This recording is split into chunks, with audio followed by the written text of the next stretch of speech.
maamul goboleedka Puntland ayaa ka hadlay go'aan ay soo saareen golaha wasiirada dawladda federaalka Soomaaliya oo habeen ka hor soo saaray qaraar ka dhan ah doorashadii ka dhacday magaalada Kismaayo ee lagu doortay markii saddexaad Axmed Maxamed Islaam Madoobe iyo go'aan in la soo xiro Axmed Madoobe sidoo kale la maxkamadeeyo wasiir dawlaha maamulka Puntland Cabdifataax Cabdi Nuur oo war qoraar soo saaray ayaa talaabadan si cad uga hor yimid iyo sidoo kale ciidamada ay ku daabulayso dawladda federaalka Soomaaliya deegaanada maamulka Jubbaland wasiir dawlaha ayaa sheegay in labadii maalin ugu dambeysay dawladda federaalka Soomaaliya ay ciidamo ku daabulaysay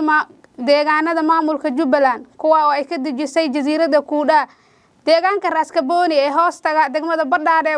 ee gobolka Jubbada Hoose Cabdifataax Cabdi Nuur oo ah wasiir dawlaha madaxtooyada maamulka Puntland ayaa arintan ay dawladda federaalka Soomaaliya qaaday ku tilmaamay ku takrifal awoodeed iyo sidoo kale awood ay dawladda federaalka Soomaaliya u isticmaalayso qaar kamid ah deegaanada dhulka Soomaaliya waxa uu yiri ciidanka labadii maalmood ugu dambeeyay lagu daadinayay deegaanada ka tirsan Jubbaland iyo go'aankii dawladda dhexe ee ku aadanaa in la maxkamadeeyo Axmed Madoobe ayaa muujinayo hab dhaqan kali talisnimo iyo ku takrifal awoodeed oo ay ku isticmaalayso dawladda federaalka Soomaaliya waa sida uu hadalka u dhigay wasiir dawlaha madaxtooyada ayaa sidoo kale ku tilmaamay in tilaabooyinkan ay halis ku yihiin dalka ayna dhalan karaan dagaal sokeeye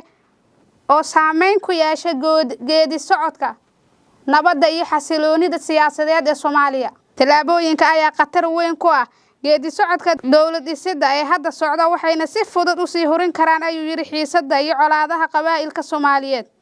sidoo kale waxa uu intaasi ku sii daray Cabdifataax waa lagama maarmaan in dawladda ay qaado tilaabo adag oo lagu soo celinayo rajada ummadda Soomaaliyeed isla markaana ay si firfircoon dawladda kor ugu qaado ka shaqeynta midnimada dalka iyo dadka ummadda Soomaaliyeed balse waxa uu sheegay hadii ay arintan dawladda federaalka Soomaaliya damacdo inay xoog ku muqoonayso ay kala kulmi doonto cawaaqib xumo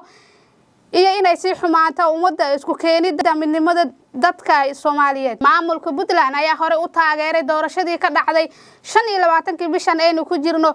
caasimada Kismaayo ee maamulka Jubbaland taas oo dib loogu doortay mar kale Axmed Maxamed Islaam Madoobe doorashada dib u soo celinta Axmed Madoobe ayaa dawladda federaalka Soomaaliya ay talaabo cad ka istaagtay iyadoo qaadacday doorashadaas in natiijada ka soo baxday sidoo kale golaha wasiirada ayaa gariiqaanka guud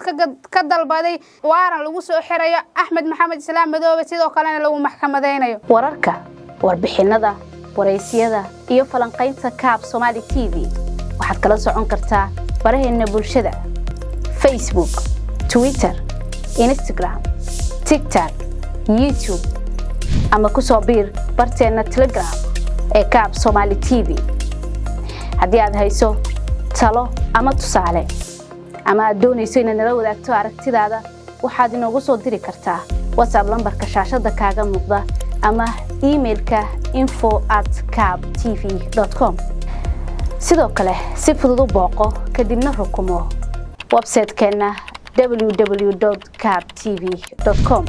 si aad uga socoto warbixinada Soomaali iyo English labaduba Kaab TV waa kaabaha bulshadeena